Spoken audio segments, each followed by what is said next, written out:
salam sejahtera untuk yang non-muslim. Saya Arif Setiawan dengan NIM 211F10-208. Saya berkuliah di Universitas PGRI Argopuro, Jember, Prodi Pendidikan Luar Biasa. Terbuatnya video ini adalah untuk menyelesaikan suatu tugas UTS, yakni tugas presentasi masalah sosial.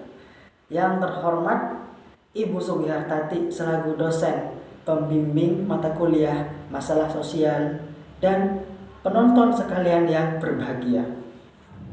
Baik, sekarang langsung kepada topik pembahasan. Berbicara tentang masalah sosial.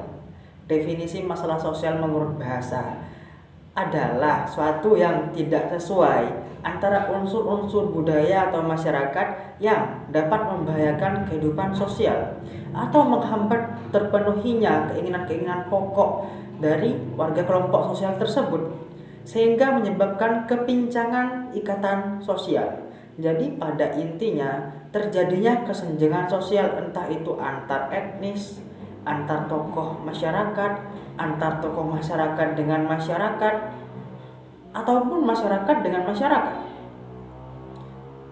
Dan berbicara tentang masalah sosial kembali, masalah sosial bukanlah suatu hal yang bisa kita anggap remeh kemudian selesai begitu saja. Masalah sosial di Indonesia terjadi karena mungkin banyaknya perbedaan etnis, perbedaan pendapat. Banyak sekali di masa lalu telah terjadi tragedi-tragedi yang sebenarnya disebabkan oleh masalah yang sepele, kemudian melebar dan terjadilah suatu tragedi yang mengenaskan. Salah satunya ialah masalah sosial antar aparat dengan masyarakat. Hal tersebut terjadi di Tanjung Priuk pada tahun 84 silam, di mana terjadi kesalahpahaman antara aparat dengan masyarakat dan meledaklah suatu tragedi yang diperkirakan korban jiwanya itu mencapai 400 orang pada saat itu. Coba bayangkan, karena masalah sepele yang didasari kesalahpahaman hingga meledak menjadi suatu tragedi yang sangat mengenaskan. Hal tersebut menjadi tanda bahwasanya kita tidak bisa meremehkan suatu masalah sosial. Masalah harus diselesaikan. Masalah tidak bisa kita biarkan, karena ketika kita biarkan akan terjadi suatu kesalahpahaman yang makin membesar, didorong oleh mereka orang-orang yang menjadi provokator, yang makin membuat suasana semakin panas, dan sehingga terjadilah suatu tragedi yang mengenaskan. Yang barusan saya jelaskan adalah definisi masalah sosial menurut bahasa. Dan sekarang saya akan menjelaskan definisi masalah sosial menurut para ahli. Yang pertama, ada Sutomo. Sutomo mendefinisikan bahwasanya masalah sosial adalah suatu kejadian yang berbeda dengan kehidupan biasanya. Artinya, keadaan ini seringkali tidak diinginkan oleh masyarakat secara umum dan mengakibatkan gejolak-gejolak sosial terjadi dalam masyarakat. Sedangkan menurut Sujono Sukamto, masalah sosial adalah suatu ketidaksesuaian kehidupan dalam masyarakat karena pengaruh kebudayaan atau rutinitas yang terganggu. Akibatnya, masalah sosial dianggap sebagai keadaan yang menakutkan. Dan lanjut, menurut Martin S. Weinberg, definisi masalah sosial adalah keadaan yang dianggap memiliki latar belakang yang bertentangan dengan nilai sosial dan norma sosial yang mayoritasnya dijalani oleh masyarakat itu sendiri, hingga pada akhirnya menimbulkan adanya proses perubahan sosial yang signifikan. Lanjut, menurut Leslie, pengertian masalah sosial adalah suatu keadaan yang berpengaruh dalam kondisional sisi dalam kehidupan sosial lantaran adanya masalah yang tidak diinginkan, sehingga membutuhkan tindakan dalam upaya perwujudan solusinya. Menurut Arnold Ross sendiri, masalah sosial adalah situasi yang tidak diinginkan dan dianggap akan mempengaruhi pada keadaan masyarakat yang akhirnya kondisi tersebut haruslah diberikan upaya pengubahannya. Dan menurut Balmer sendiri, pengertian masalah sosial adalah situasi dan kondisi yang tidak diinginkan oleh masyarakat karena adanya paradigma kesalahan sosial atau gejala sosial yang dianggap tidak wajar. Dan menurut Raab definisi mengenai masalah sosial ialah suatu situasi yang akan mengganggu hubungan di dalam masyarakat itu sendiri. Hubungan tersebut terganggu karena adanya rutinitas atau kegiatan yang tidak wajar dilakukan oleh suatu individu atau suatu kelompok. Dan yang terakhir menurut Kartini Kartono, pengertian masalah sosial adalah suatu situasi yang dapat mengganggu kestabilan kehidupan manusia. Situasi ini dianggap sebagai situasi yang menyimpang dan pada akhirnya harus segera mungkin diselesaikan. Sekarang saya akan memfokuskan topik pembahasan pada anak penyandang masalah sosial. Perlu kita ketahui tidak hanya orang dewasa yang menyandang masalah sosial, anak-anak pun juga. Definisi dari anak penyandang masalah sosial ialah anak yang karena suatu hambatan, suatu kesulitan atau gangguan sehingga tidak dapat terpenuhi kebutuhan hidupnya mulai dari jasmani, rohani, hingga sosial. Hambatan kesulitan dengan gangguan tersebut dapat berubah dengan kemiskinan, keterlantaran, kecacatan, ketunaan sosial, keterbelakangan, keterasingan, dan perubahan lingkungan secara mendadak yang kurang mendukung seperti terjadinya suatu bencana. Saya akan mengulas anak penyandang masalah sosial yang disebabkan karena terlahir dari keluarga yang kurang mampu. Perlu kita ketahui, keluarga yang kurang mampu adalah mereka yang secara dalam segi materi tidak dapat mencukupi kebutuhan sehari-harinya, entah itu sandang dan pangan. Anak-anak pada usia 4-6 tahun, di usia seperti itu mereka tidak akan menyadari bahwasanya mereka itu berbeda dalam segi materi dengan teman yang lainnya. Yang mereka ketahui ialah hanya makan dan main saja serta tidur. Namun ketika anak sudah mulai usia 7-11 tahun, mereka itu akan menyadari hal-hal yang berbeda dari teman sebayanya. Mulai dari barang yang dimilikinya dan uang saku yang diberikan oleh orang tua, dan hal lainnya yang serba tidak seperti teman mereka yang berasal dari keluarga menengah ke atas. Hal tersebut dapat mempengaruhi pola pikir anak. Anak menjadi minder, anak menjadi dibully oleh temannya karena mungkin menggunakan barang yang sudah tidak layak pakai. Hal tersebut lumrah terjadi di dunia anak-anak. Karena anak-anak terkadang mereka itu suka bertengkar, ya, suka pilih-pilih teman, suka berkelompok, dan ya membedakan satu sama lainnya.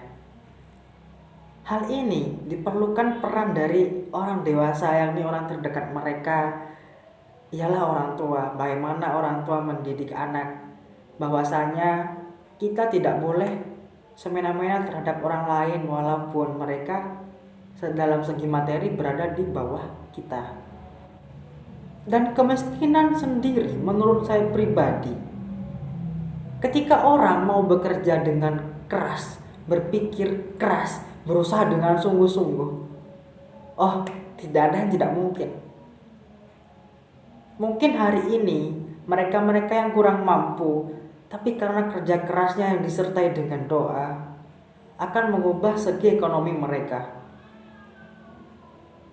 Itu adalah upaya dalam menanggulangi masalah tersebut.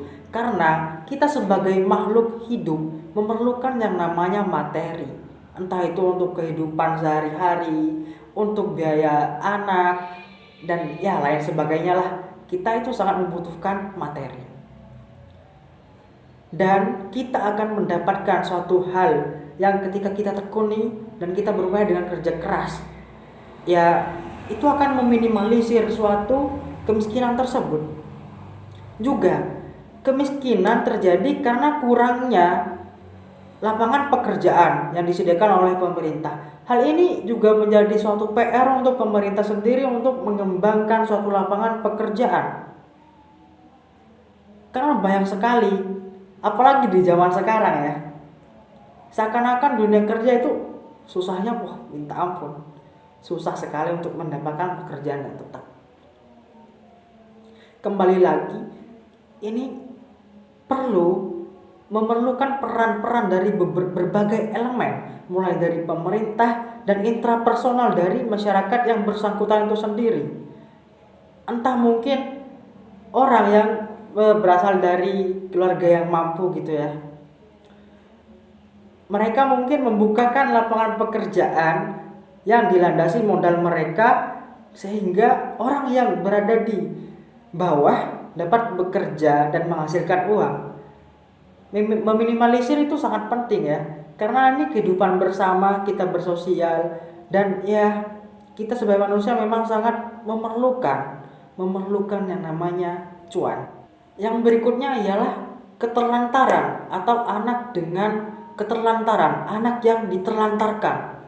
Berbicara tentang terlantar dan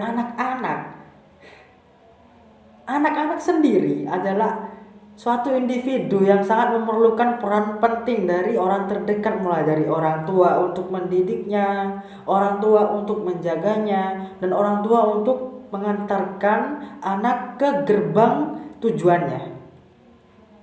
Namun bagaimana mereka dengan anak yang terlantar? Menurut saya pribadi, anak yang terlantar adalah korban kemunafikan manusia. Anak yang terlantar adalah anak yang menjalani hidup dengan berat. Karena apa? Kehidupan di luar sana itu keras, dan anak-anak sendiri adalah suatu individu yang belum matang pikirannya, seperti itu. Karena pikiran yang belum matang itulah anak yang diterlantarkan oleh orang tuanya, mereka akan berbuat semena-mena, seperti halnya dengan kejahatan-kejahatan, seperti halnya dengan perusakan, dan yang lain-lain yang membuat diri mereka itu dicap buruk oleh masyarakat. Sebenarnya anak-anak sendiri itu dapat kita bentuk menjadi pribadi yang baik, yaitu dari peran orang tua itu sendiri. Yang perlu ditanyakan, penyebab diterlantarkan anak itu apa? Mereka itu punya dosa apa sehingga mereka diterlantarkan? Menurut saya pribadi, penyebabnya ialah tujuan orang tua yang salah. Mulai dari perceraian, terjadilah perceraian kedua orang tua, dan kedua orang tua ini tidak mau mengurusi anaknya, sama-sama lepas tangan. Padahal anak loh, mereka itu adalah amanah dari Tuhan Yang Maha Esa. Anak adalah amanah. Mengapa demikian ini terjadi? Hal tersebut menjadi PR untuk kita semua. Apa tujuan kita untuk menjalani kehidupan rumah tangga kalau pada akhirnya buah hati kita sendiri kita terlantarkan? Anak-anak, contohnya ialah anak pang. Berbicara tentang anak pang, pasti perspektif masyarakat ialah anak yang nakal, anak yang nggak tahu aturan, dan anak yang jelek lah gitulah ya. Padahal kalau berbicara tentang anak, seperti yang barusan saya bilang, anak dapat kita bentuk melalui orang tua. Bagaimana orang tua mendidik anak, bagaimana tujuan orang tua dalam mengayomi anak, bagaimana orang tua mengantarkan anak ke gerbang tujuannya. Tidak hanya itu, kita juga memerlukan peran dari pemerintah sendiri. Bagaimana pemerintah itu menangani anak-anak yang terlantar di jalanan? Bagaimana pemerintah mendidik anak-anak yang saya sebutkan tadi ialah contohnya anak pang, sehingga mereka itu menjadi lebih baik. Banyak saya temukan di media sosial bahwasanya anak pang, mereka itu juga punya hati nurani karena mereka itu sama dengan kita semua sebenarnya. Banyak juga dari mereka yang mulai menjalani kehidupan yang jauh lebih baik. Itu banyak sekali. Hal ini adalah tanda bahwa peluang untuk meminimalisir anak yang terlantarkan itu banyak sebenarnya. Hal ini juga memerlukan peran dari seluruh elemen yang ada di negeri ini. Tidak hanya pemerintah, mulai dari diri kita sendiri. Bagaimana kita menangani hal tersebut? Namun kita jangan lupa, kita juga harus mencari celah aman dalam melakukan hal tersebut. Sebagaimana kita ketahui bahwasanya anak yang teguh dalam pendiriannya, misalkan anak pang, mereka akan melakukan hal apapun untuk tetap pada jalannya. Karena juga tak jarang banyak dari mereka yang merasa nyaman dalam posisinya, yakni menjadikan langit atap rumahnya dan jalanan adalah kamarnya, seperti itu. Namun balik lagi, kita perlu peran dari seluruh elemen untuk mengatasi suatu masalah. Dan yang perlu kita ketahui juga, anak yang terlantar menurut saya sudah lumayan banyak ya. Mulai dari di televisi, media sosial. Dan di kota saya, ialah kota Bondowoso yang menurut saya adalah kota kecil, itu juga ada semacam geng-gengan seperti itu. Itu sih yang perlu diwaspadai ya. Yang pada akhirnya mereka banyak merekrut anak-anak, mereka banyak menanamkan ideologi salah pada anak. Tentunya ini perlu peran dari orang terdekat terlebih dahulu, lingkungan, barulah pemerintah. Yang berikutnya ialah anak-anak yang memiliki keterbatasan dalam segi fisiknya. Ya, mereka ini cenderung lebih banyak mengalami masalah sosial daripada anak awas lainnya atau anak yang tidak mengalami hambatan dalam segi fisik. Mengapa demikian terjadi? Menurut saya pribadi, karena banyaknya orang awam yang menyepelekan mereka yang memiliki disabilitas. Banyak orang yang tidak mengerti bahwa mereka itu juga memiliki potensi yang sama halnya dengan orang normal lainnya. Mereka dapat maju lebih baik. Mereka dapat mengembangkan potensi-potensi yang dimiliki oleh dirinya. Mereka dapat bersinar seperti itu. Perspektif demikianlah yang membuat pola pikir anak dengan disabilitas itu mereka mengalami keterbelakangan. Mereka tidak leluasa dalam mengembangkan potensi yang dimiliki. Karena apa? Lingkungan saja memandang mereka seperti itu. Lingkungan saja memandang mereka sepele seperti itu. Jadi kita perlu peran dari lingkungan sebenarnya. Kalau keluarga, menurut saya keluarga mereka sudah pasti mendukung mereka. Sudah pasti memberikan yang terbaik untuk mereka. Ini berbicara tentang lingkungan mulai dari segi pertemanan.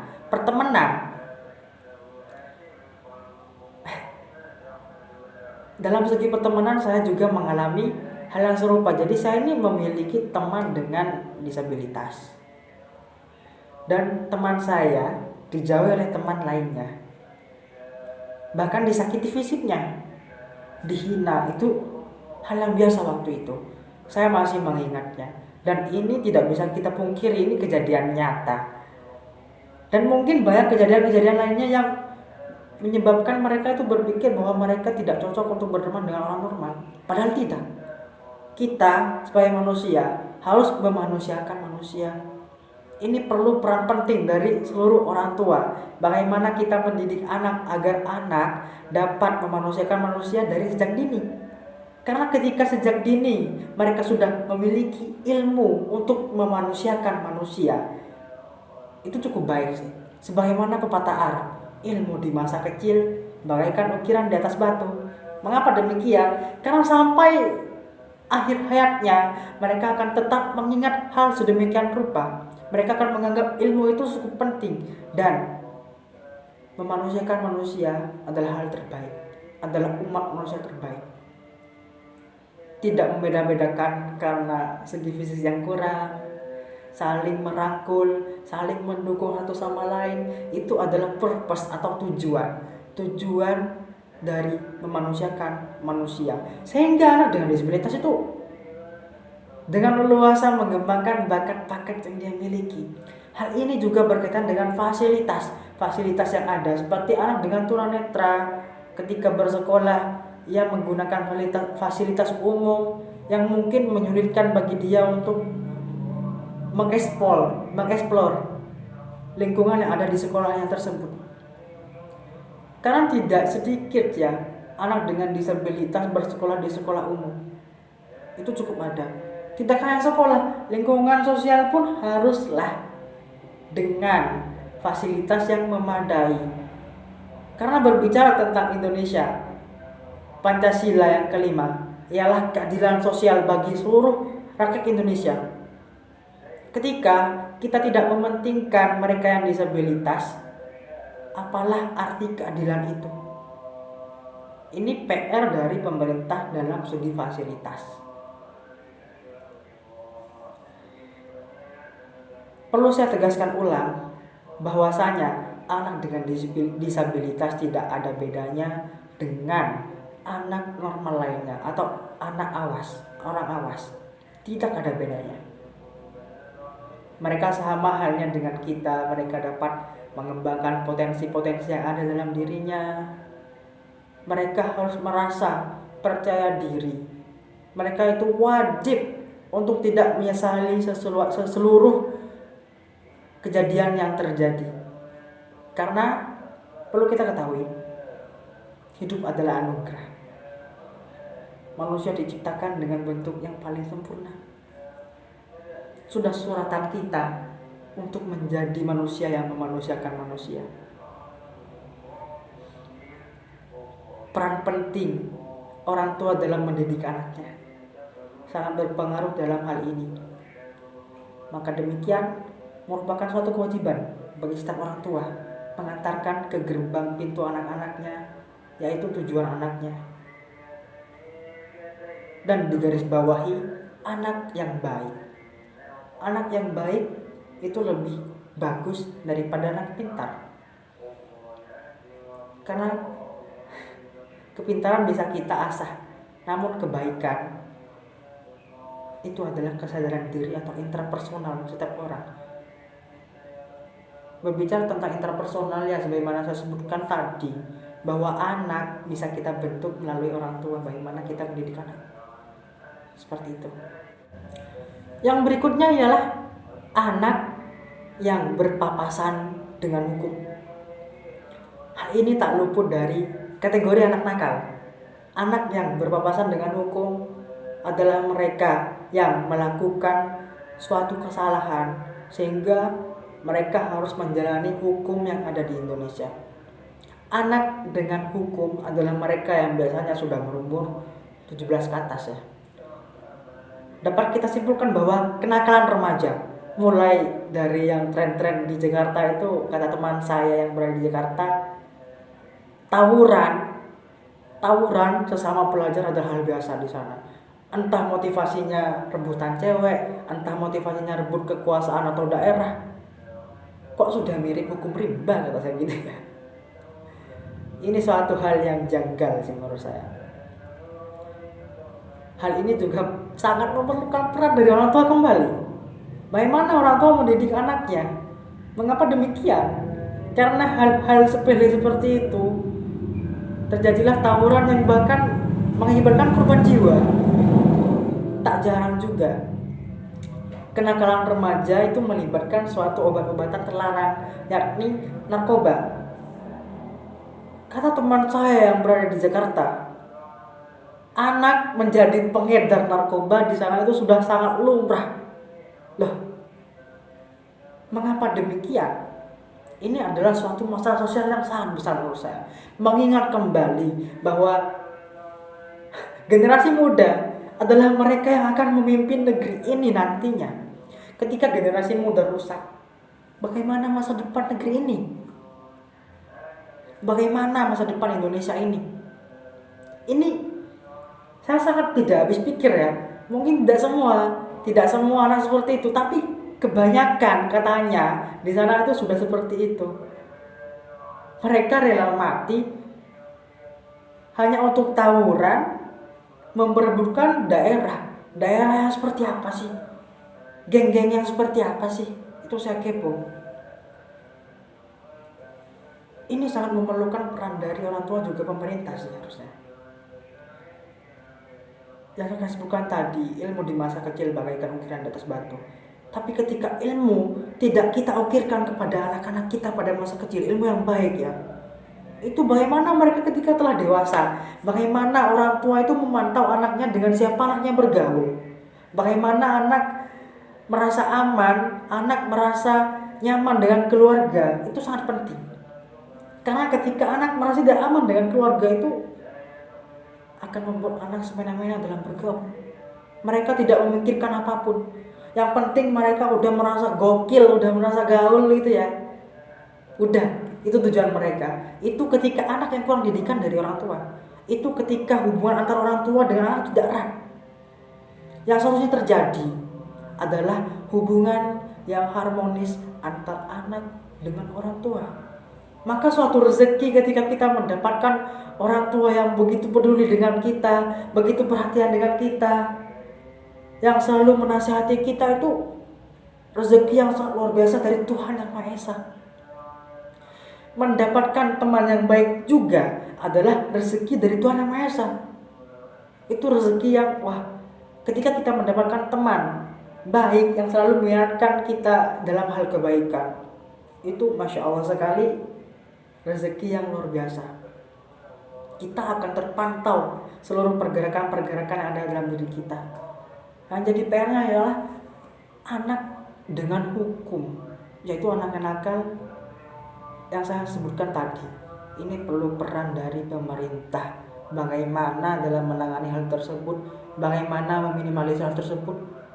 Ini sudah cukup sih ya.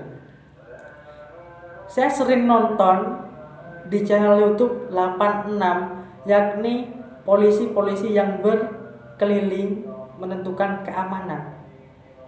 Banyak polisi yang sudah menemukan mereka yang akan tawuran, mulai dari ketahuan senjata tajam, mulai dari obat-obatan, itu mereka telusuri dengan baik.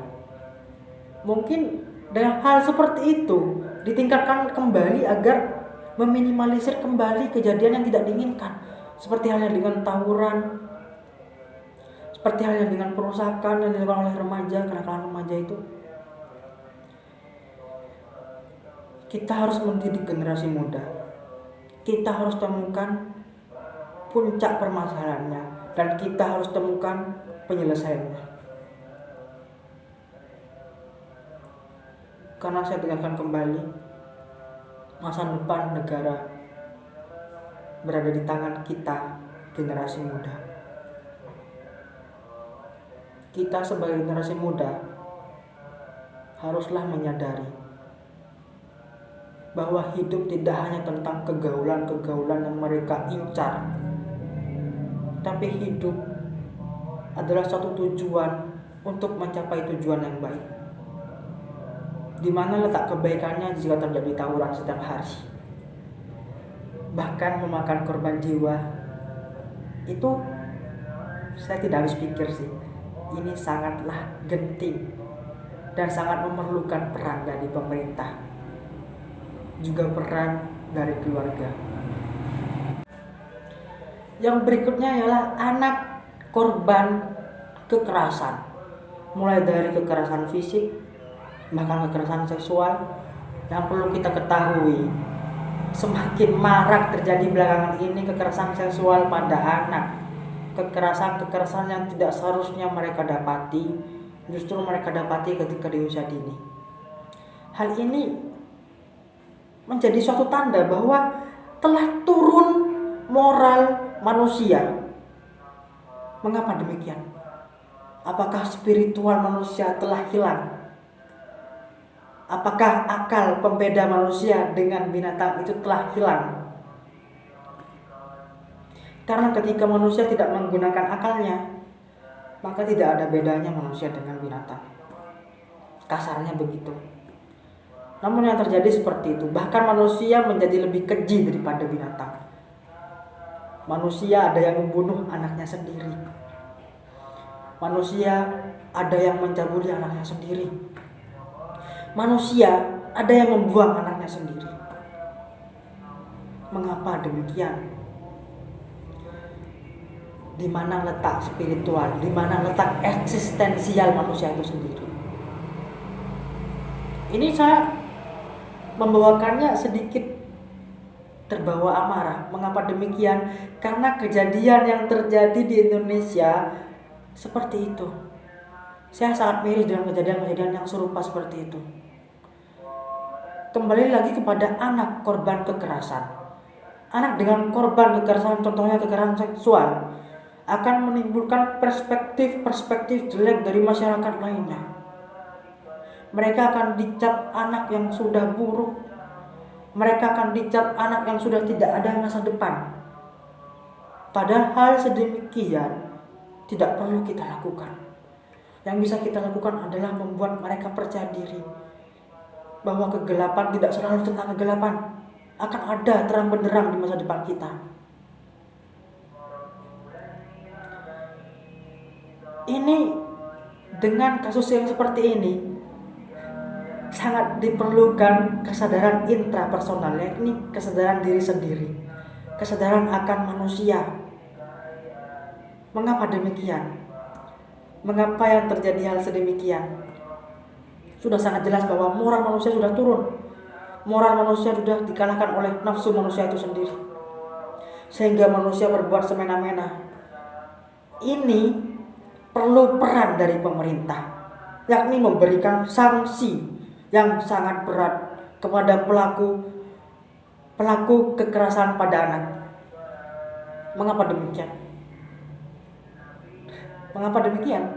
Karena untuk meminimalisir suatu kejadian yang serupa, agar kejadian yang serupa itu dapat terjamin untuk tidak terjadinya lagi kalau bisa. Karena anak dengan kekerasan, anak korban kekerasan akan menimbulkan hal-hal yang berpengaruh pada mental mereka, pada cara pola pikir mereka, dan pada masa depan mereka semua. Kebanyakan dari mereka akan minder, akan merasa nggak pantas untuk hidup lagi, akan merasa bahwa mereka sudah tidak memiliki masa depan. Hal-hal sedemikianlah yang harus kita waspadai. Para penonton semua, kesadaran diri akan manusia sangat penting. Karena kita sebagai manusia diberi bekal, yakni akal, yang membedakan baik dan buruk. Namun kembali lagi pada manusianya itu sendiri.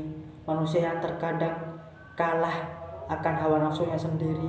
Manusia yang terkadang lost control atau tidak dapat mengkontrol dirinya sendiri.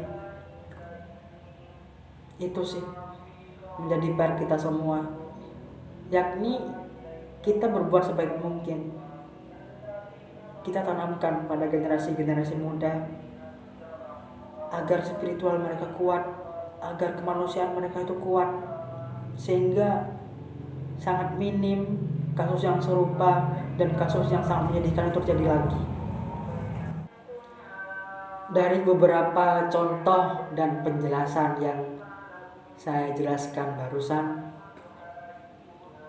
tentunya kita sangat memerlukan kerjasama, yakni peran dari seluruh elemen yang ada di negara ini untuk penyelesaiannya. Mulai dari individu masing-masing, kerabat terdekat atau keluarga.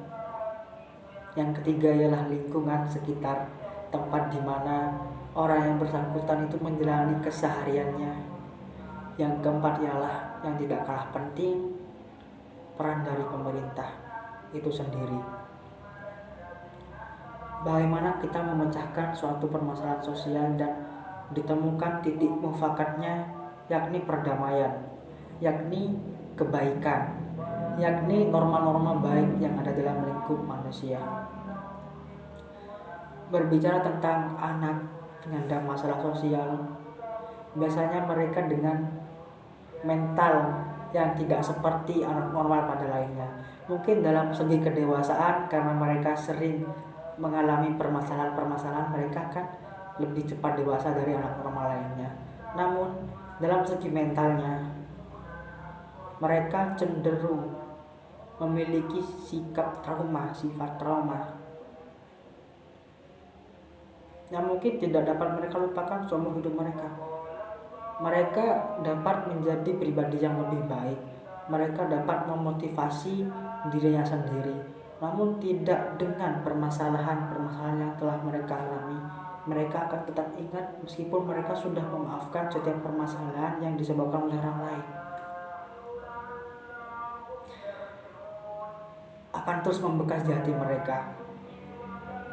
Dan perlu diketahui pula, anak dengan permasalahan sosial akan cenderung lebih lamban dalam hal akademik.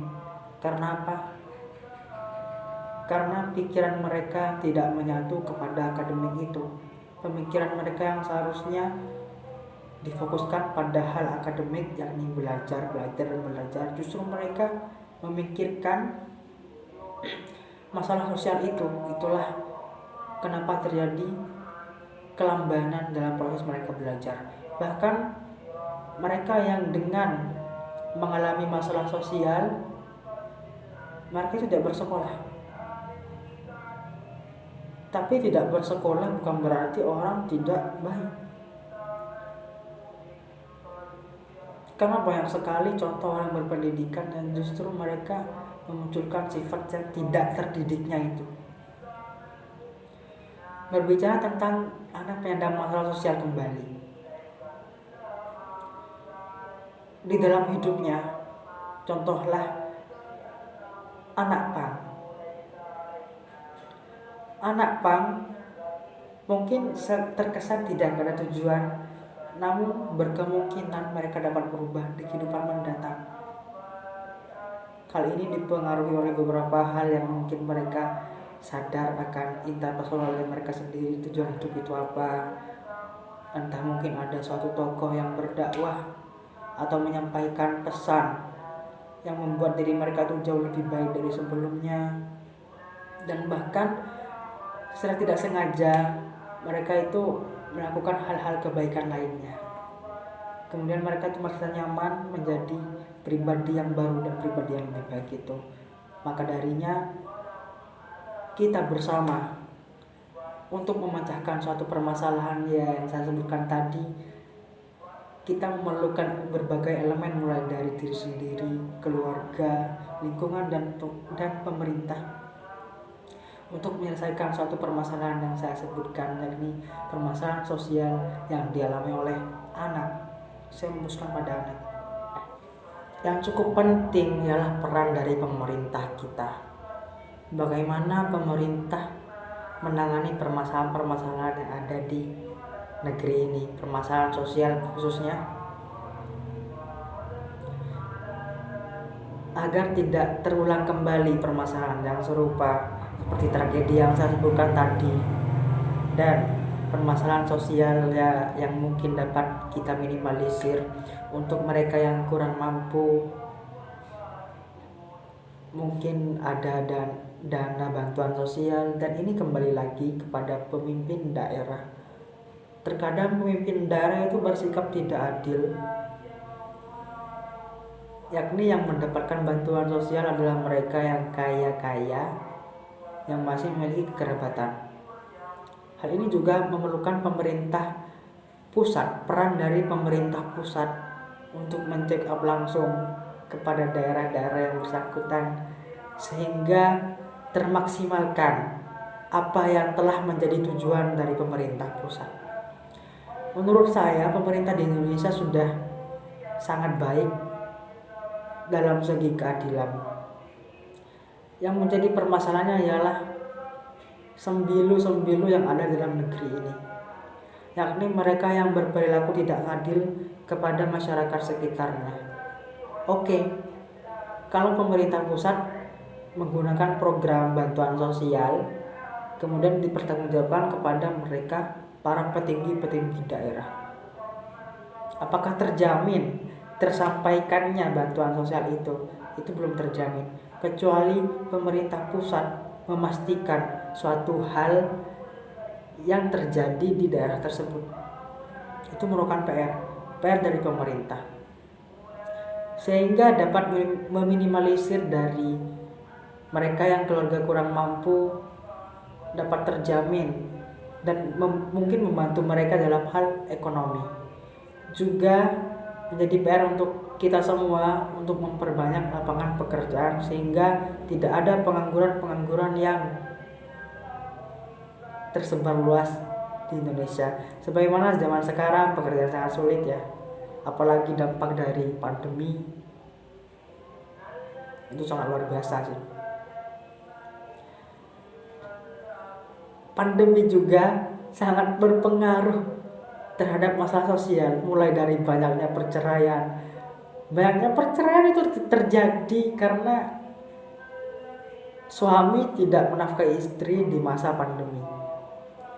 Ya karena itu tidak adanya pekerjaan yang terbuka di masa pandemi. Dan ya kita berdoa semoga pandemi ini menjadi endemi dan berakhir sehingga terbitlah terang untuk kita semua yang ada di Indonesia. Berbicara tentang lingkungan juga berperan sangat penting terhadap penyelesaian permasalahan sosial yang ada di Indonesia. Mulai dari lingkungan yang saling merangkul untuk menyelesaikan suatu permasalahan. Jadi kita itu jangan menganggap sepele, jangan mengabaikan suatu permasalahan sosial yang ada. Kalau saya pribadi, saya akan membantu mereka ketika mereka mendapati permasalahan sosial tersebut. Dan diperlukan kembali kesadaran akan diri sendiri bahwa saling membantu memanusiakan manusia itu adalah suatu hal keindahan yang tiada tara. Ketika kita saling merangkul satu sama lain, setiap permasalahan yang kita anggap rumit itu akan menjadi ringan. Seperti peribahasa, bersatu kita kuat, bercerai kita berantakan. Dan demikianlah presentasi yang dapat saya sampaikan, kurang lebihnya mohon maaf. Simpulannya ialah ketika kita bersatu menghadapi suatu permasalahan, maka permasalahan akan selesai. Juga kepala dingin dalam menghadapi permasalahan itu sangat penting, karena itu menentukan hasil yang baik pula. Saya akhiri, cukup sekian. Salam sejahtera untuk kita semua. Wassalamualaikum warahmatullahi